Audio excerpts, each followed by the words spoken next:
Hi friends, ಇವತ್ತಿನ ಆಸೆ serial ಏನಾಗುತ್ತೆ ಅಂತ ನೋಡೋಣ ಬನ್ನಿ. ಇಲ್ಲಿ ರೋಹಿಣಿ ಪಾರ್ಲರ್ಗೆ ಛಾಯ ಬಂದಿರ್ತಾಳೆ. ಅವಳಿಗೆ ಗೊತ್ತಾಗುತ್ತೆ ಇವಳೇ ಛಾಯ ಅಂತೇಳಿ. ಏನಂತ ಎಲ್ಲಿಂದ ಬಂದಿದ್ದಾರೆ ಏನಂತ ಎಲ್ಲ ವಿಚಾರಿಸ್ಕೊತಾಳೆ. ಆವಾಗ ಹೇಳ್ತಾಳೆ ಅವಳು, ನಾನು ಕೆನಡಾದಿಂದ ಬಂದಿದ್ದೀನಿ ಅಂತ ಹೇಳ್ಬಿಟ್ಟು.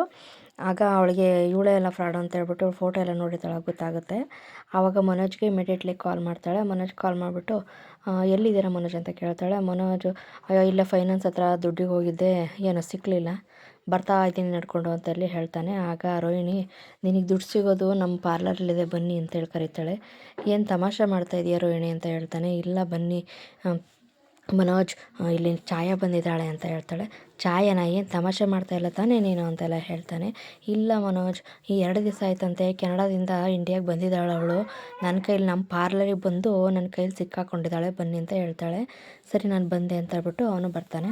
ಇಲ್ಲಿ ಛಾಯ ಹತ್ರ 5 ನಿಮಿಷ ಫೋನ್ ಮಾಡೋಕ್ಕೆ ಹೋಗಿರ್ತಾಳಲ್ಲ, ಬರ್ತಾಳೆ. ಬಂದುಬಿಟ್ಟು ಒಂದು 10 ಮಿನಿಟ್ಸ್ ಮೇಡಮ್, ನಾನು ನಿಮಗೆ ಸ್ಟಾರ್ಟ್ ಮಾಡ್ತೀನಿ ಅಂತೇಳಿ ಅದಕ್ಕೆ ಫೇಶಿಯಲ್ ಮಾಡೋಕ್ಕೆ ರೆಡಿ ಮಾಡ್ತೀನಿ ಅಂತ ಹೇಳ್ತಾಳೆ. ಐಬ್ರೋ ಮಾಡಿಬಿಟ್ಟು ಅಷ್ಟೊತ್ತಿಗೆ ಸರಿ ಬೇಗ ಮಾಡಿ, ಏನಾದರೂ ನನಗೆ ಅರ್ಜೆಂಟ್ ಇದೆ, ಬೇಗ ಮುಗಿಸಿ ಅಂತ ಹೇಳ್ತಾಳೆ. ಸರಿ ಮೇಡಮ್, ನೀವು ನನ್ನನ್ನು ನೆನ್ಪಿಟ್ಕೋಬೇಕು, ಆ ಥರ ಮಾಡ್ತೀನಿ ಅಂತೆಲ್ಲ ಹೇಳ್ತಾಳೆ ರೋಹಿಣಿ. ಸರಿ ಅಂತ ಹೇಳ್ಬಿಟ್ಟು ಕೂತ್ಕೊತಾಳೆ. ಐಬ್ರೋ ಮಾಡೋಕ್ಕೆ ಸ್ಟಾರ್ಟ್ ಮಾಡ್ತಾಳೆ. ಇಲ್ಲಿ ಮನೆಗೆ ಹೂ ಕೊಡ್ತಾ ಇರ್ತಾಳಲ್ಲ ಮೀನಾ, ಅದಕ್ಕೋಸ್ಕರ ಹೂವಿನ ತೊಗೊಂಡ್ಬಿಟ್ಟು ಗಾಡಿಯಲ್ಲಿ ಬರ್ತಾ ಇರ್ತಾಳೆ. ಬಂದು ನಿಲ್ಲಿಸ್ಬಿಟ್ಟು ಅವಳು ಹೂ ಕೊಡೋಕ್ಕೆ ಅಂತ ಹೇಳ್ಬಿಟ್ಟು ಅಂಗಡಿಗೆ ಹೋಗ್ತಾಳೆ. ಅಂಗಡಿಗೆ ಹೋದಾಗ ಅವಳು ನೋ ಪಾರ್ಕಿಂಗಲ್ಲಿ ನಿಲ್ಲಿಸಿರ್ತಾಳೆ ಗಾಡಿನ. ಅದಕ್ಕೋಸ್ಕರ ಅವರು ನೋ ಪಾರ್ಕಿಂಗಲ್ಲಿ ನಿಲ್ಲಿಸ್ತಾರೆ ಅಂತ ಹೇಳ್ಬಿಟ್ಟು ಟ್ರಾಫಿಕ್ ಪೊಲೀಸ್ನವರು ಗಾಡಿನ ತೊಗೊಂಡೋಗ್ಬಿಡ್ತಾರೆ. ಅಲ್ಲಿ ಅವಳಿಗೆ ಲೇಟ್ ಆಗುತ್ತೆ. ಅವ್ರ ಅಂಗಡಿಯವರು ಏನೋ ಕೊರಿಯರ್ ಬಂದಿದೆ ಅಂತೆ, 10 ನಿಮಿಷ ಅಮ್ಮ ಬಂದುಬಿಟ್ಟೆ ಅಂತ ಹೇಳ್ಬಿಟ್ಟು ಹೋಗ್ತಾರೆ. ಹಂಗಾಗಿ ಇವಳು ಅಂಗಡಿಯಲ್ಲಿ ಇರಬೇಕಾಗತ್ತಲ್ಲ, ಬರೋದು 10 ನಿಮಿಷ ಲೇಟ್ ಆಗುತ್ತೆ. ಹಂಗಾಗಿ ಅಷ್ಟೊತ್ತಿಗೆ ಅವರು ಪೊಲೀಸ್ನವ್ರು ತೊಗೊಂಡೋಗಿರ್ತಾರೆ. ಎಲ್ಲಿ ನನ್ನ ಗಾಡಿನ ತಂದು ಬಂದು ಹುಡುಕಾಡ್ತಾಳೆ. ಅದಕ್ಕೆ ಅಲ್ಲಿದ್ದವರೆಲ್ಲ, ಏನಮ್ಮ ಅದು ಬಾಕ್ಸ್ ಇತ್ತಲ್ಲ ಆ ಗಾಡಿನ ಅಂತಣ್ಣ, ಇಲ್ಲಿ ಈ ಥರ ಗಾಡಿ ಯಾರು ತೊಗೊಂಡೋದ್ರು ಅಂತ ಕೇಳ್ತಾರೆ. ಅದಕ್ಕೆ ಆ ಬಾಕ್ಸ್ ಇತ್ತಲ್ಲ ಅದೇನಮ್ಮ ಅಂತ ಕೇಳ್ತಾರೆ. ಹ್ಞೂ ಅಣ್ಣ ಅಂತ ಕೇಳ್ತಾರೆ.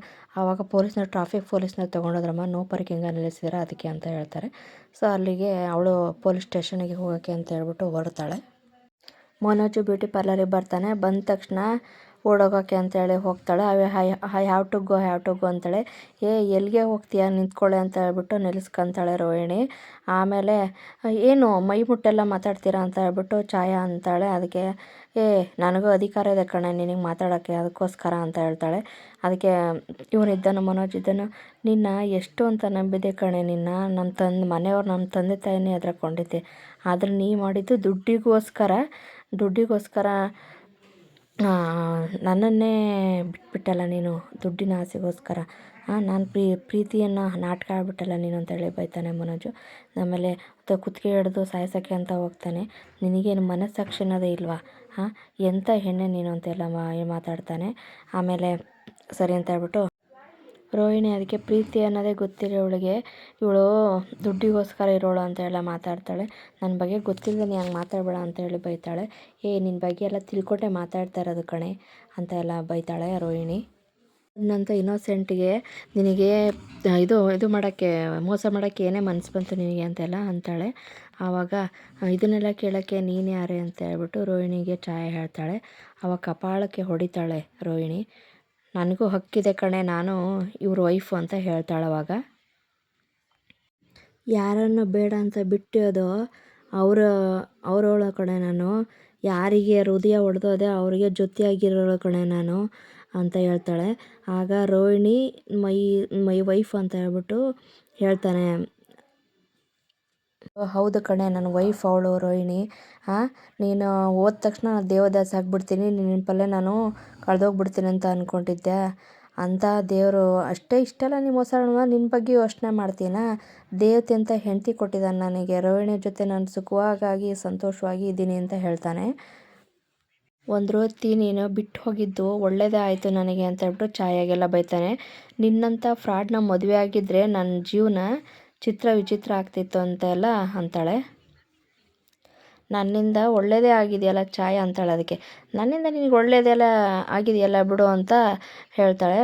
ಆಗ ಎಲ್ಲೇ ಅದಕ್ಕೆ ಹೊರಡಾಕೊಡ್ತಾಳೆ. ಆವಾಗ ಎಲ್ಲಿಗೆ ಹೋಗ್ತೀಯಾ, ಎಲ್ಲಿಗಾರೆ ಹೋಗು ನೀನು, 27 ಲಕ್ಷ ರೂಪಾಯಿ ಕೊಟ್ಬಿಟ್ಟು ಹೋಗು, 27 ಲಕ್ಷ ರೂಪಾಯಿ ಕೊಡಲಿಲ್ಲ ಅಂತಂದರೆ ನೀನು ಎಲ್ಲಿ ಹೋಗ್ತೀಯ ನೋಡ್ತೀನಿ ನಾನುವೇ ಅಂತ ಹೇಳ್ತಾಳೆ. ಅವಳು ಅದಕ್ಕೆ ಛಾಯ ಇದ್ದವಳು, 6 ತಿಂಗಳಿಂದ ಒಂದೇ ಅಪಾರ್ಟ್ಮೆಂಟಲ್ಲಿ ಒಂದು ಜೊತೆ ಇದ್ದೀನಿ, ಅದಕ್ಕೂ ಸರಿ ಹೋಯಿತು ಅಂತ ಹೇಳ್ತಾಳೆ. ಅದಕ್ಕೆ ಛೀ ಏನೋ ಅನ್ಸಲ್ವ ನಿನಗೆ ಅಂತಾಳೆ. ಒಬ್ಬನ ಜೊತೆ ಇದ್ದೀನಿ ಅಂದದಕ್ಕೆ ದುಡ್ಡು ಸರಿ ಹೋಯ್ತು ಅಂತ ಹೇಳ್ತೀಯಲ್ಲ, ಅದಕ್ಕೆ ಬರೋ ಅರ್ಥನೇ ಬೇರೆ, ನಿನಗೆ ಬರೋ ಹೆಸ್ರೇ ಬೇರೆ ಅಂತ ಎಲ್ಲ ಹೇಳ್ತಾಳೆ ರೋಹಿಣಿ. ಅದಕ್ಕೆ ದುಡ್ಡು ಕಟ್ಟು ಆಚೆ ಹೋಗು ಅಂತ ಹೇಳ್ತಾಳೆ. ಅದಕ್ಕೆ ಮನೋಜ್ ಬಂದವನು, ಅದು ನಮ್ಮ ಅಪ್ಪನ ಟ್ರೀಟ್ಮೆಂಟ್ ದುಡ್ಡು, ಅದನ್ನು ನಾನು ತಗೊಂಡೋಗ್ಬೇಕು ಅನ್ನೋ ಉದ್ದೇಶ ಇರಲಿಲ್ಲ. ನನಗೆ ಏನಾದ್ರು ಒಂದು ಬಿಸ್ನೆಸ್ ಮಾಡಿ ನಾನು ಅದನ್ನು ಅವ್ರಿಗೆ ವಾಪಸ್ ಕೊಡಬೇಕು ಅನ್ನೋ ಇದು ಇತ್ತು. ಆ ದುಡ್ಡು ಕದ್ದು ಓಡೋಗಿದ್ದೀನಿ ಅಂತ ಹಣೆಪಟ್ಟಿ ಬಂದಿದೆ ನನಗೆ ಅಂತ ಹೇಳಿ, ಇದೇ ಫೈನಲ್ ವಾರ್ನಿಂಗು, ನನಗೆ ನಾನು ದುಡ್ಡು ವಾಪಸ್ ಕೊಟ್ಬಿಟ್ಟು ಹೋಗು ಅಂತ ಹೇಳ್ತಾನೆ. ಅದಕ್ಕೆ ಛಾಯಾ ನಾನು ನಿನ್ನ ಜೊತೆ ಸ್ವಲ್ಪ ದಿನ ಇದ್ದು ನನ್ನ ದುಡ್ಡನ್ನ, ನನ್ನ ಲೈಫ್ನ ಹಾಳು ಮಾಡ್ಕೊಂಡಿದ್ದೀನಿ, ಅದಕ್ಕೆ ಆ ದುಡ್ಡು ಅದಕ್ಕೆ ಸರಿ ಹೋಯಿತು. ಮೋಸ ಮಾಡಿದೆ ಅಂತ ಅನ್ನೋ ಮಾತನ್ನು ನನ್ನ ಹತ್ರ ಹೇಳಬೇಡ. ನಾನೇನು ನಿನಗೆ ಮೋಸ ಮಾಡಿಲ್ಲ, ನೀನೇ ಮುಟ್ಟಾಳ ಆಗಿದೆಯಾ ಅಷ್ಟೇ ಅಂತ ಹೇಳ್ತಾಳೆ. ನೀನು ಏನು ದೊಡ್ಡ ಸಾಚ ಅಂತ ಅಂದ್ಕೊಂಡಿದೀಯಾ?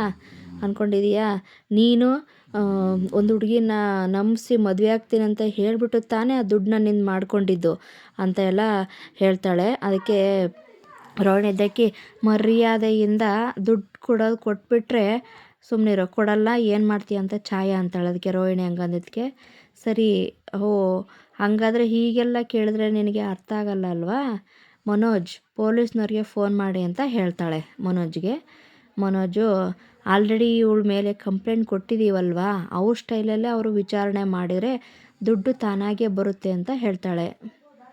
ಅದಕ್ಕೆ ಛಾಯಾ ಇದ್ದವಳು, ಕೆನಾಟು ಕಾಲ್ ದ ಪೊಲೀಸ್ ಅಂತ ಹೇಳ್ತಾಳೆ. ನಾಳೆ ನಾನು ಕೆನಡಾಗೆ ಹೋಗಬೇಕು ಅಂತ ಹೇಳ್ತಾಳೆ. ಅದಕ್ಕೆ ನಾಳೆ ನಾನು ಕೆನಡಾಗೆ ಹೋಗಬೇಕು, ಪ್ಲೀಸ್ ನಾನು ಕಾಲ್ ಮಾಡಬೇಡಿ ಪೊಲೀಸ್ಗೆ, ನನ್ನ ಜೀವನನೇ ಹಾಳಾಗುತ್ತೆ ಅಂತ ಹೇಳ್ತಾಳೆ. ಅದಕ್ಕೆ ರೋಹಿಣಿ ಇದಕ್ಕೆ, ನೀನು ಎಷ್ಟು ಜನದ ಜೀವನನ ಹಾಳು ಮಾಡಿದೀಯಾ, ಹಾಗೆ ಬಿಡೋಕ್ಕಾಗುತ್ತಾ ನಿನ್ನ, ಕೇಳಿ ಅಂತ ಹೇಳಿ ಬೈತಾಳೆ. ಮನೋಜು ಪೊಲೀಸ್ನವ್ರಿಗೆ ಕಾಲ್ ಮಾಡ್ತಾನೆ. ಪೊಲೀಸಿಗೆ ಫೋನ್ ಮಾಡೋಕ್ಕೆ ಹೋದಾಗ ಛಾಯಾ ಇದ್ದವಳು ತಪ್ಸ್ಕೊಂಡು ಓಡೋಗೋಕೆ ಹೋಗ್ತಾಳೆ. ಆಗ ರೋಹಿಣಿ ಬಂದುಬಿಟ್ಟು ಅವಳು ಎಳ್ಕೊಂಬಂದ್ಬಿಟ್ಟು ಚಾಕು ಹಿಡಿದು, ಎಲ್ಲಿಗೆ ತಪ್ಪಿಸ್ಕೊಂಡು ಹೋಗ್ತೀಯೇ ರಾಕ್ಷಸಿ ಅಂತ ಹೇಳಿ ಬೈತಾಳೆ. ಆವಾಗ ಚಾಕು ಹಿಡಿತಾಳೆ ಅವಳು ಕುತ್ತಿಗೆಗೆ, ಸುಮ್ಮನೆ ಕೂತ್ಕೋತಾಳೆ. ನೀವು ನಾನು ಹಿಂಗೆ ಕಟ್ಟಾಕಿದ್ರೆ ನೀವು ದೊಡ್ಡದಾಗಿ ಫೇಸ್ ಮಾಡಬೇಕಾಗುತ್ತೆ ನೋಡಿ ಅಂತ ಹೇಳ್ತಾಳೆ. ನೀನೇ ದೊಡ್ಡ ಕ್ರಿಮಿನಲು, ಏನು ಫೇಸ್ ಮಾಡೋದು, ನಿನಗೆ ಏನೇನು ಕೇಸ್ ಹಾಕ್ಬೇಕಾ, ನನ್ನ ದುಡ್ಡು ತೊಗೊಂಡೋಗೋದಕ್ಕೆ, ಅದಕ್ಕೆಲ್ಲದಕ್ಕೂ ಈಗ ಬರ್ತಾರೆ ಪೊಲೀಸ್ನವರು, ಅವ್ರು ಹೇಳ್ತಾರೆ ಏನೇನು ಕೇಸ್ ಹಾಕಬೇಕು ಅಂತ ಹೇಳ್ಬಿಟ್ಟು ಹಾಕ್ತೀನಿ ಅಂತ ಹೇಳ್ತಾಳೆ. ಅದಕ್ಕೆ ಪೊಲೀಸ್ ಬರಲಿ, ಇವಾಗ ಪೊಲೀಸ್ ಬಂದಮೇಲೆ ಗೊತ್ತಾಗುತ್ತೆ ನಿನಗೇನು ಅಂತ ಹೇಳ್ತಾರೆ. ಆಮೇಲೆ ಮನೋಜ್, ಅಲ್ಲಿ ಪೊಲೀಸ್ನವ್ರು ಬರ್ತಾರೆ, ನಿನಗೋಸ್ಕರ ನಾನು ಬಂದಂಥದ್ದು ಕಲ್ಯಾಣ ಮಂಟಪದಿಂದ ಓಡಿ ಬಂದೆ, ನೀನು ಮಾಡಿದ್ದು ಮೋಸ ಅದೆಲ್ಲ ಅಂತ ಹೇಳ್ತಾಳೆ. ಆವಾಗ ಛಾಯಾ ಹುಡುಗಿ ನನಗೆ ಮೋಸ ಮಾಡಿದ್ದಾಳೆ, ದುಡ್ಡು ತಗೊಂಡು ಓಡೋಗಿದ್ದಾಳೆ ಅಂತ ನಾನು ನಿಮಗೆ ಕಂಪ್ಲೇಂಟ್ ಕೊಟ್ಟಿದ್ದೀವಿ ಸರ್, ಆ ಹುಡುಗಿ ಇವಳೆ ಅಂತೇಳಿ ರೋಹಿಣಿ ಹೇಳ್ತಾಳೆ. ಆಗ ಪೊಲೀಸ್ನವರಿಗೆ ಹೇಳ್ತಾಳೆ. ಅದಕ್ಕೆ ಛಾಯಾ, ಇಲ್ಲ ಸರ್, ನೋ ಸರ್, ನಾನು ತಗೊಂಡೋಗಿಲ್ಲ ಅಂತ ಟ್ರೈ ಟು ಅಂಡರ್ಸ್ಟ್ಯಾಂಡ್ ಅಂತ ಹೇಳ್ತಾಳೆ.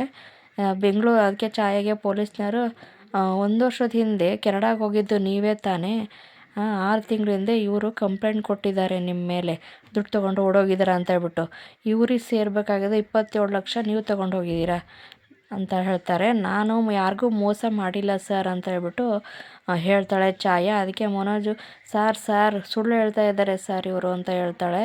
ಅದಕ್ಕೆ ಛಾಯಾ, ನಾನು ದುಡ್ಡು ತೊಗೊಂಡೋಗಿದ್ದೀನಿ ಅನ್ನೋದಕ್ಕೆ ಏನು ಪ್ರೂಫ್ ಇದೆ ಅಂತ ಕೇಳಿ ಸರ್ ಇವ್ರ ಹತ್ರ ಅಂತ ಹೇಳ್ತಾಳೆ.